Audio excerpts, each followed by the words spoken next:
രക്ഷാദൗത്യം ഏറ്റെടുക്കുന്നത് കരസേനയാണ്, നമ്മുടെ ആർമി വിഭാഗമാണ്, സൈനിക വിഭാഗമാണ്. ഇത്തരം ദുരന്തമുഖരങ്ങളിൽ നിരന്തരമായി ഇടപെട്ട് പരിചയപ്പെട്ട സൈനിക സംഘത്തിന് രക്ഷാപ്രവർത്തനം അത് വളരെ വേഗത്തിൽ പൂർത്തീകരിക്കാനാകും എന്നതാണ് പ്രതീക്ഷ. നമുക്കറിയാം, നമ്മുടെ രാജ്യം നേരിടുന്ന പല പ്രതിസന്ധി ഘട്ടത്തിലും നമുക്ക് കരുത്ത് പകരാറുള്ളത് സൈന്യമാണ്. അവസാനം ഒടുവിൽ നമ്മൾ സഹായം തേടിയെത്തുന്നത് സൈന്യത്തിലേക്കാണ്, നമ്മുടെ ഫോഴ്സിലേക്കാണ്. അവർക്ക് നമുക്ക് രക്ഷയാവുന്നു. അങ്ങനെ ഇന്നലത്തെ ആ ഇടപെടലുകളൊക്കെ ഫലം കാണുന്നു. ഇപ്പോൾ അവിടെ സർവ്വസജ്ജമായ സൈനിക സംഘം എത്തിയിരിക്കുന്നു. അവരുടെ ശാസ്ത്രീയ പരിശോധന, അതിനുള്ള സംവിധാനങ്ങളെല്ലാം സജ്ജമാക്കിക്കൊണ്ടുള്ള 40 അംഗ സംഘം അവിടെ എത്തുന്നു. വലിയ വാഹനത്തിൽ വലിയ സജ്ജീകരണങ്ങളുമായി ഇനിയുള്ള മിനിറ്റുകൾ തന്നെ നിർണായകമായി മാറുന്നു എന്നതാണ്. ആ സ്ഥലത്തിൻ്റെ ഒരു സങ്കീർണാവസ്ഥയാണ് യഥാർത്ഥത്തിൽ ഈ അപകടത്തിന് ഇത്ര കണ്ട് വ്യാപ്തി ഉണ്ടാക്കിയത്. ഒരുപക്ഷെ ആരും ഈ അപകടമുണ്ടായപ്പോൾ ആദ്യം പ്രതീക്ഷിച്ചില്ല ഇത്ര വലിയൊരു ദുരന്തമായി അത് മാറുമെന്നത്. കാരണം നിരന്തരമായ മണ്ണിടിച്ചിൽ മേഖലയാണ്. ഒപ്പം നിരവധി വാഹനങ്ങൾ ആ പ്രദേശത്ത് നിർത്തിയിടാറുണ്ട്. ദേശീയപാതയാണ്. വിശ്രമിക്കാൻ വേണ്ടി ആളുകൾ വാഹനം രാത്രി സമയത്തും മറ്റും നിർത്തിയിടുന്ന ഒരു സ്ഥലമാണ്. അങ്ങനെ ഒരു വേളയൊന്ന് കണ്ണടയ്ക്കാൻ വേണ്ടി, ഒന്ന് വിശ്രമിക്കാൻ വേണ്ടി ഒരുങ്ങുമ്പോഴാണ് വലിയൊരു മല പതിച്ചു വന്ന് ഈ വാഹനങ്ങൾക്ക് മുകളിലേക്ക് വീണത്. നമ്മുടെ അർജുനും കാണാതാവുന്നത് ആ ദുരന്തത്തിലാണ്. ആ സ്ഥലത്തിൻ്റെ പ്രത്യേകത എന്താണെന്നും ഇപ്പോഴത്തെ സാഹചര്യം കൂടി നമുക്ക് വിശദമായി തന്നെ പരിശോധിക്കാം. KP അഭിലാഷ് ഉണ്ട്. അഭിലാഷ്, ആ സ്ഥലം ഒരു സങ്കീർണ അവസ്ഥയാണ്. ഒപ്പം തന്നെ സമീപത്തു കൂടെ കടന്നു പോകുന്ന നദി, അതിൻ്റെ സാന്നിധ്യം, അതൊക്കെ ഈ അപകടാവസ്ഥയും സാഹചര്യങ്ങളും വർദ്ധിപ്പിച്ചിട്ടുണ്ടാവാം. നമുക്ക് എങ്ങനെ വിശദമാക്കും ആ സ്ഥലത്തിൻ്റെ സങ്കീർണാവസ്ഥ, ഒപ്പം അവിടുത്തെ സാഹചര്യങ്ങളെ? സജിത്ത്, അർജുന്റെ അപകടത്തെ സംബന്ധിച്ച് നമുക്കറിയാം കേരളത്തിൽ വലിയ പ്രതിഷേധം തന്നെ ഉയരുന്ന ഒരു പശ്ചാത്തലമുണ്ട്. അതായത് അർജുൻ അപകടത്തിൽപ്പെട്ടതിന് ശേഷമുള്ള രക്ഷാദൗത്യം ഏറെ വൈകിപ്പോയി എന്നുള്ളത്. ഇന്നിപ്പോൾ 6ാം ദിവസമാണ് അർജുന് വേണ്ടി തെരച്ചിൽ നടക്കുന്നത്. ഒരുപക്ഷെ അർജുൻ അപകടത്തിൽപ്പെട്ടത് കേരളത്തിലായിരുന്നുവെങ്കിൽ പണ്ടേ അർജുനെ രക്ഷപ്പെടുത്തുമായിരുന്നു, അതിനുള്ള സംവിധാനങ്ങൾ നമുക്കുണ്ടായിരുന്നു എന്ന തരത്തിലൊക്കെയുള്ള പ്രതികരണങ്ങൾ വരുന്നുണ്ട്. ഒരു പരിധിവരെ രക്ഷാദൗത്യം വൈകിപ്പോയി എന്നതിൽ തർക്കമില്ല. എന്നാൽ സജിത്ത് സൂചിപ്പിക്കുന്നത് പോലെ അതിസങ്കീർണമായ രക്ഷാദൗത്യം തന്നെയാണ് ഇപ്പോൾ പുരോഗമിച്ചുകൊണ്ടിരിക്കുന്നത്. ഒരുപക്ഷെ മലയാളി പ്രേക്ഷകരെ സംബന്ധിച്ചിടത്തോളം അത്ര എളുപ്പത്തിൽ ഇക്കാര്യം വിശദീകരിക്കുക എന്നത് ശ്രമകരമാണ്. കാരണം നമ്മുടെ ഭൂപ്രകൃതിയിൽ നിന്ന് അല്പം കൂടി വ്യത്യസ്തമായ ഭൂപ്രകൃതിയിലൂടെ കടന്നു പോകുന്ന ഒരു പ്രദേശത്താണ് ഈ അപകടം ഉണ്ടായിട്ടുള്ളത് എന്നതാണ്. അതിന്റെ ഡേറ്റകൾ, വിശദാംശങ്ങൾ ആണ് നമുക്ക് ഈ ഗൂഗിൾ മാപ്പിന്റെ സഹായത്തോടെ പ്രേക്ഷകരുമായി പങ്കുവെക്കാൻ ശ്രമിക്കുന്നത്. ഇനി നമുക്ക് ആ ഡേറ്റകളിലേക്ക് പോകുമ്പോൾ ആണ് ഈ ഷിരൂർ എന്ന് പറയുന്ന ഭാഗത്തു കൂടി കടന്നു പോകുന്ന ദേശീയപാതയുടെ ഗൂഗിൾ വ്യൂ ആണ് ഇപ്പോൾ നമുക്ക് കാണാൻ സാധിക്കുന്നത്. ആ ഗൂഗിൾ വ്യൂവിൽ ഈ കാണുന്ന പാത കടന്നു പോകുന്നതിനോട് തൊട്ടു ചേർന്ന് തന്നെ ഗംഗാവാലി നദി ഒഴുകുന്നത് നമുക്ക് ദൃശ്യങ്ങളിൽ വ്യക്തമായി കാണാൻ സാധിക്കുന്നുണ്ട്. അതായത് അത് വീതി കൂടിയ ഒരു പുഴയാണ് ആ ഭാഗത്തുകൂടി കടന്നു പോകുന്നത്. അതിനോട് തൊട്ടു ചേർന്ന് ആണ് ഈ ദേശീയപാത കടന്നു പോകുന്നത് എന്നതാണ് എടുത്തു പറയേണ്ടത്. ഇപ്പോൾ ഈ മണ്ണിടിച്ചിൽ ഉണ്ടായിട്ടുള്ള ഭാഗത്തെ സംബന്ധിച്ച ഒരു ഗൂഗിൾ റിവ്യൂവിലേക്ക്, ദൃശ്യങ്ങളിലേക്ക് നമ്മൾ പോകുമ്പോൾ പ്രേക്ഷകർക്ക് ഈ ഭാഗം ഒരുപക്ഷെ ഈ ദൃശ്യങ്ങളിൽ നിന്ന് മനസ്സിലാക്കാൻ സാധിക്കുന്ന ഈ പാറക്കെട്ടുകളും മണ്ണും ഒക്കെ അടങ്ങിയ പ്രദേശമുണ്ട്. ഈ ചിത്രത്തിൽ കാണുന്നത് ഈ ദേശീയപാതയുടെ നിർമ്മാണ ഘട്ടത്തിൽ അടക്കം ഉണ്ടായിരുന്ന ഒരു ചിത്രമാണ്. ഇതിൽ നിന്ന് കാതലായൊരു മാറ്റം ഇപ്പോൾ ഉണ്ടായിട്ടില്ല എന്നതാണ്. അതായത് നേരത്തെ HD കുമാരസ്വാമി അടക്കം സൂചിപ്പിച്ച ഒരു കാര്യം എന്നത് ഈ ദേശീയപാത കടന്നു പോകുന്നതിന്റെ വശങ്ങളിൽ ഉള്ള ഉയരം കൂടിയ മലകൾ, അവിടെ സംരക്ഷണ ഭിത്തി എന്നത് കൃത്യമായി നിർമ്മിക്കപ്പെടുന്നില്ല. അത് വലിയ അപകട സാധ്യതയാണ് ഉണ്ടാക്കുന്നത് എന്നാണ് പറയുന്നത്. ഈ പ്രേക്ഷകർ എടുത്ത് ശ്രദ്ധിക്കേണ്ട ഒന്ന്, ഈ സംരക്ഷണ ഭിത്തി ഇല്ല എന്ന് പറയുന്ന മലയുടെ ഭാഗം എന്നത് വളരെ ഉയരം കൂടിയ ഭാഗം ആണ് എന്നുള്ളതാണ്.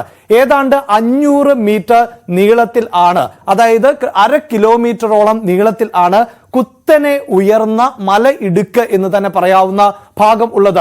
ഈ മലയിടുക്കിന് താഴെ കൂടിയാണ്, അതിന്റെ ഓരത്തു കൂടിയാണ് ഇത്തരത്തിൽ ദേശീയപാത കടന്നു പോകുന്നത് എന്നുള്ളതാണ്. നമുക്കിപ്പോൾ ഈ ദൃശ്യങ്ങളിൽ കാണാൻ സാധിക്കും ഇവിടെ നിരവധി ടാങ്കർ ലോറികൾ ഉൾപ്പെടെ നിർത്തിയിട്ടുള്ളത്. നമുക്ക് ഏകദേശം പ്രേക്ഷകരോട് പങ്കുവെക്കാൻ സാധിക്കുന്നത് ഈ മണ്ണിടിച്ചിൽ ഉണ്ടായ ഭൂപ്രദേശം എന്നത് ഈ ഭാഗം ആണ്. ഇതിന് താഴെയായും അതോടൊപ്പം തന്നെ ദേശീയപാതയുടെ എതിർവശത്തായും വാഹനങ്ങൾ പാർക്ക് ചെയ്യാറുണ്ട് എന്നുള്ളതാണ്. നമുക്കറിയാം, നേരത്തെ ഈ പ്രദേശവാസികൾ ഉൾപ്പെടെയുള്ളവർ നൽകിയ പ്രതികരണങ്ങൾ പരിശോധിച്ചാൽ ഈ മേഖലയിൽ ആണ് ഒരു ചായക്കട പ്രവർത്തിച്ചിരുന്നത്. ഇപ്പോൾ ഈ ദീർഘദൂര യാത്രകളൊക്കെ നടത്തുന്ന ആളുകൾക്കറിയാം, ഇങ്ങനെ ദൂരദേശങ്ങളിലേക്കൊക്കെ പോകുമ്പോൾ ഒറ്റപ്പെട്ട ചില ചായക്കടകൾ ഉണ്ടാകും. അവിടെ നല്ല ഭക്ഷണം ലഭിക്കും. അതോടൊപ്പം തന്നെ ഈ ലോറി ഡ്രൈവർമാരൊക്കെ വിശ്രമത്തിന് വേണ്ടി തെരഞ്ഞെടുക്കുന്ന സ്ഥലം ഈ വിശാലമായ പാർക്കിംഗ് ഏരിയ ഉള്ള സ്ഥലം ആണ്. അങ്ങനെ വിശാലമായ പാർക്കിംഗ് ഏരിയ ഉള്ള ഒരു പ്രദേശമായിരുന്നു ഇപ്പോൾ ഈ അപകടം ഉണ്ടായ മേഖല എന്നാണ് നമുക്ക് മനസ്സിലാക്കാൻ സാധിക്കുന്നത്. അതുകൊണ്ട് തന്നെയാണ് ഈ അപകടത്തെ സംബന്ധിച്ച ഒരു വ്യാപ്തി എത്രത്തോളം ഉണ്ട് എന്ന് തുടക്കത്തിൽ മനസ്സിലാകാതെ പോയത്. തുടക്കത്തിൽ നമുക്കറിയാം ആ പ്രദേശത്തിന്റെ ഭൂപ്രകൃതിയുടെ പ്രദേശത്തിന്റെ പ്രത്യേകത അനുസരിച്ച് ഈ ചായക്കട അവിടെ പ്രവർത്തിക്കുന്നുണ്ട്. ചായക്കടയോട് ചേർന്ന് കുടുംബങ്ങളും ഉണ്ടായിരുന്നു. അവിടെയുള്ളവരെല്ലാം ഈ മണ്ണിനടിയിൽ പെട്ടുപോയി. അവരെയാണ് ഈ യഥാർത്ഥത്തിൽ തിരച്ചിലിൽ ആ മൃതദേഹങ്ങൾ ആണ് ലഭിച്ചത്. ആ ഒരു കൗണ്ടോടുകൂടി അങ്ങനെ മൃതദേഹങ്ങൾ ലഭിച്ചതോടുകൂടി ഏതാണ്ട് ഈ രക്ഷാപ്രവർത്തനങ്ങൾ അവസാനിപ്പിച്ചു. എന്നാൽ ഈ ഭാഗത്ത് ഇത്തരത്തിൽ വിശ്രമിക്കുകയായിരുന്ന എത്ര വാഹനങ്ങൾ ഉണ്ടായിരുന്നു, അല്ലെങ്കിൽ ആ സമയത്ത് കടന്നുപോയ മറ്റ് കാറുകൾ പോലെയുള്ള ചെറുവാഹനങ്ങൾ ഉണ്ടായിരുന്നോ, ഇതിലൊന്നും ഇപ്പോഴും വ്യക്തത പൂർണ്ണമായും ഇല്ല എന്നുകൂടിയാണ് സജിത്ത് നമുക്ക് കൂട്ടിച്ചേർക്കാൻ പറ്റുന്നത്. ഒരു പക്ഷേ അനുമാനിക്കുന്നതനുസരിച്ച് ഈ പ്രദേശത്ത് ആയിരിക്കണം അർജുന്റെ വാഹനം പാർക്ക് ചെയ്തിരുന്നത്. നമുക്കറിയാമല്ലോ ഈ അപകടം ഉണ്ടാകുന്നതിന് മണിക്കൂറുകൾക്ക് മുമ്പ് അർജുൻ കുടുംബവുമായി ബന്ധപ്പെട്ടിരുന്നു. അപ്പോൾ ആ കുടുംബത്തോട് പറഞ്ഞ ഏതാണ്ട് ഒരു പൊസിഷൻ എന്നത് ഈ മാപ്പിൽ കാണുന്ന ഈ മേഖലയാണ് എന്ന് തന്നെ പറയാൻ സാധിക്കുന്നു. ഈ ഭാഗത്ത്, അതായത് ഇപ്പോൾ ഈ ടാങ്കർ ലോറികൾ കാണുന്നത് പോലെ അർജുന്റെ വാഹനം, അത് അത്യാധുനിക സൗകര്യങ്ങളോട് കൂടിയിട്ടുള്ള വാഹനം തന്നെയാണ്. ആ വാഹനം പാർക്ക് ചെയ്യുകയും അതിൽ അർജുൻ ഉറങ്ങുകയുമായിരുന്നു എന്നാണ് നമുക്ക് മനസ്സിലാക്കാൻ സാധിക്കുന്നത്. അങ്ങനെയെങ്കിൽ അർജുന്റെ വാഹനത്തിലേക്ക് അടക്കം ഇപ്പോൾ മണ്ണ് പതിച്ചിട്ടുണ്ട്. അത് പക്ഷേ ഈ മലയോര പ്രദേശത്തിനോട് ചേർന്നാണോ, അതായത് ഇപ്പോൾ ഈ ദൃശ്യങ്ങളിൽ കാണുമ്പോൾ നമുക്കറിയാം ഈ വാഹനങ്ങൾ പാർക്ക് ചെയ്തിട്ടുള്ളത് നേരെ ഈ മലയ്ക്ക്, അതായത് ഈ കുത്തനെ ഉയർന്ന മലയ്ക്ക് തൊട്ടു താഴെയാണ് എങ്കിൽ മറ്റു ചില വാഹനങ്ങൾ എതിർവശത്താണ് പാർക്ക് ചെയ്തിട്ടുള്ളത്. നമുക്ക് ഇപ്പോൾ KV ബൈജു അവിടെ നിന്ന് പങ്കുവച്ച ദൃശ്യങ്ങളിലൊക്കെ ഈ പ്രദേശം ഒരു ഗ്രൗണ്ട് പോലെയായി മാറി എന്നുള്ളതാണ്. അതായത് ഈ ദേശീയപാതയിലേക്ക് വലിയ തോതിൽ മണ്ണ് ഇടിഞ്ഞു വീഴുന്നു. ഈ പില്ലർ എന്നത് നമുക്കറിയാം, ഈ ദേശീയപാതയിലേക്ക് മണ്ണിടിഞ്ഞതിന്റെ പില്ലർ ഉൾപ്പെടെയുള്ള ദൃശ്യങ്ങളാണ് നമുക്ക് അവിടെ നിന്ന് ബൈജു പങ്കുവച്ചപ്പോൾ കാണാൻ സാധിക്കുന്നത്. അതായത് ഒരു പ്രദേശം പൂർണ്ണമായും ഇടിഞ്ഞ് താണ് മണ്ണ് ഈ റോഡിലേക്ക് പതിച്ചു എന്നുള്ളതാണ്. അതാണ് ഞാൻ പ്രേക്ഷകരോട് പറഞ്ഞത്. നമ്മൾ ചിന്തിക്കുന്നതിനപ്പുറത്തുള്ള ഒരു, ഇപ്പോൾ നമ്മൾ പ്രേക്ഷകരുമായി പങ്കുവെക്കുന്ന ദൃശ്യങ്ങൾ കാണുക. ആ ദൃശ്യത്തിൽ വ്യക്തമാണ് ഒരു വലിയ മല അത് പൂർണ്ണമായും ഈ ഇടിഞ്ഞ് റോഡിലേക്ക് എത്തുന്നു എന്നുള്ളതാണ്. അതോടൊപ്പം നമുക്ക് പരിസരത്തു കൂടി കടന്നു പോകുന്ന ആ പുഴയുടെ ദൃശ്യങ്ങൾ കൂടി കാണാൻ സാധിക്കുന്നുണ്ട്. ആ പുഴ എന്നത് ദേശീയപാതയുടെ മറുഭാഗത്താണ് എങ്കിൽ അതിന്റെ മറ്റൊരു ഭാഗത്തുള്ള ഈ ഉയരം കൂടിയ മല, ഇനി നമ്മൾ വീണ്ടും ഈ മാപ്പിലേക്ക് വരുമ്പോൾ ഇപ്പോൾ പ്രേക്ഷകർ കണ്ട ആ റിവർ ആണ് ഈ കടന്നു പോകുന്നത്. ഈ റിവർ ആണ് അല്പസമയം മുമ്പ് പ്രേക്ഷകർ ദൃശ്യങ്ങളിൽ കണ്ടത്. ആ റിവറിന് ഇപ്പുറത്തുകൂടി ആണ് ഈ ദേശീയപാത കടന്നു പോകുന്നത്.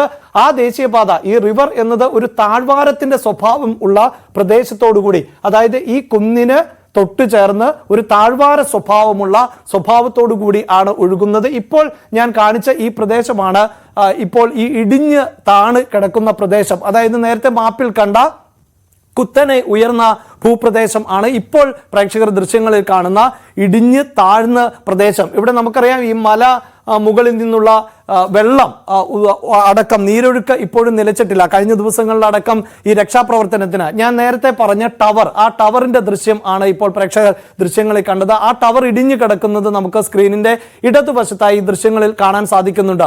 ആ ടവർ പക്ഷേ നമുക്ക് വീണ്ടും ഈ മാപ്പിലേക്ക് വരികയാണെങ്കിൽ ആ ടവറിന്റെ പൊസിഷൻ എന്നത് ഇതാണ്.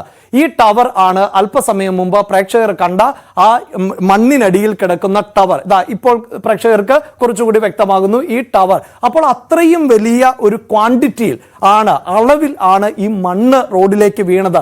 യഥാർത്ഥത്തിൽ അതാണ് ഈ രക്ഷാപ്രവർത്തകരെ സംബന്ധിച്ചിടത്തോളം ഒരു ഘട്ടത്തിൽ മൃതദേഹങ്ങൾ ലഭിച്ചതിന് ശേഷം രക്ഷാപ്രവർത്തനം അവസാനിപ്പിക്കാൻ തയ്യാറായത്. പക്ഷേ നമുക്കറിയാം മാധ്യമങ്ങളുടെ ഇടപെടൽ ഉണ്ടാകുന്നു.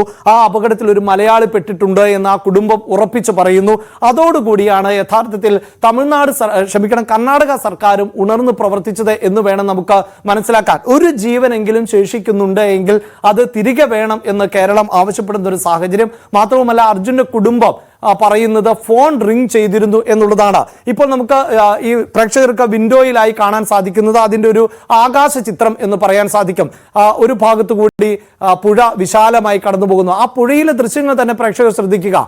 അതിലേക്ക് പോലും ടൺ കണക്കിന് മണ്ണ് പതിച്ചിരുന്ന ഒരു സാഹചര്യമാണുള്ളത്. അതായത് ആ റോഡ് ഏതാണ്ട് പൂർണ്ണമായും ബ്ലോക്ക് ചെയ്യപ്പെടുന്നു എന്ന് മാത്രമല്ല, അവിടെ അങ്ങനെ ഒരു റോഡ് ഉണ്ട് എന്ന് പോലും മനസ്സിലാക്കാൻ പറ്റാത്ത തരത്തിൽ ആണ് ഈ മണ്ണിടിഞ്ഞത്. ആ മണ്ണിടിയുമ്പോൾ കനത്ത മഴയായിരുന്നു. അങ്ങനെ ചെളി നിറഞ്ഞ് ആ റോഡ് പൂർണ്ണമായും മൂടിപ്പോകുന്ന ഒരവസ്ഥയാണ് ഉണ്ടായിരുന്നത് സജിത്ത്. അവിടെയാണ് ഈ രക്ഷാപ്രവർത്തനം ഏറെ ദുർഘടമായി മാറിയത്. അതായത് തുടക്കത്തിൽ നമുക്കറിയാമല്ലോ, ഈ JCB പോലെയുള്ള അല്ലെങ്കിൽ മണ്ണ് മാന്തി യന്ത്രങ്ങൾ അടക്കമൊക്കെ ആ പ്രദേശത്തേക്ക് എത്തിക്കുക എന്നത് തന്നെ ശ്രമകരമായിരുന്നു. റോഡിലൂടെ എത്തി ആ മണ്ണ് മാറ്റി വാഹനങ്ങൾക്കടക്കം കടന്നു പോകാൻ ഏത് നിമിഷവും ഇത് ചെളിയിൽ പുതിയുന്ന ഒരു സാഹചര്യമൊക്കെ ഉണ്ട്. ഈ വലിയ ടോറസ് ഒക്കെ ഉപയോഗിച്ചുകൊണ്ടാണ് ഈ മണ്ണ് നീക്കുന്നത്. അപ്പോൾ ഏത് നിമിഷം വേണമെങ്കിലും ഈ ടോറസ് താഴ്ന്നു പോകാം. അതോടൊപ്പം തന്നെ ആ ഭൂപ്രകൃതിയുടെ പ്രത്യേകത അനുസരിച്ച് മണ്ണിന് കാര്യമായ ബലം ഇല്ല. അത്രയും വലിയ കുന്നാണ്, അതിൽ വലിയ പാറക്കെട്ടുകൾ പോലെയുള്ള വലിയ കൂറ്റൻ പാറകളുണ്ട്.